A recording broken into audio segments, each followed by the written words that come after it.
সিলেটের জৈন্তাপুর উপজেলার rapid action battalion RAB ৯ এর অভিযানে ৩৯৪ বোতল বিদেশি মদ সহ একজনকে গ্রেফতার করা হয়েছে। গ্রেফতার হওয়া ব্যক্তির নাম ইমন আহমেদ। সে উপজেলার মোকামবাড়ি আলুবাগান এলাকার আব্দুর রহমানের পুত্র। র্যাব ৯ সিপিএসসি সিলেট এর এক সংবাদ বিজ্ঞপ্তিতে জানানো হয়, শনিবার গোপন সংবাদের ভিত্তিতে র্যাব ৯ এর একটি আভিযানিক দল জৈন্তাপুর উপজেলায় অভিযান পরিচালিত করে।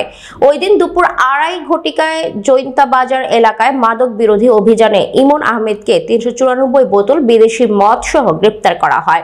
পরবর্তীতে শনিবার সন্ধ্যায় র্যাবের পাহারায় আটক হওয়া ইমন ও জব্দকৃত মাদক দ্রব্য সহ তাকে জৈন্তাপুর মডেল থানায় হস্তান্তর করা হয়েছে।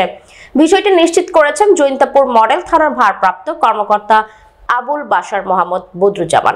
তিনি বলেন, উক্ত ঘটনায় গ্রেফতারকৃত আসামির বিরুদ্ধে মাদকদ্রব্য নিয়ন্ত্রণ আইনে মামলা দায়ের করা হয়েছে।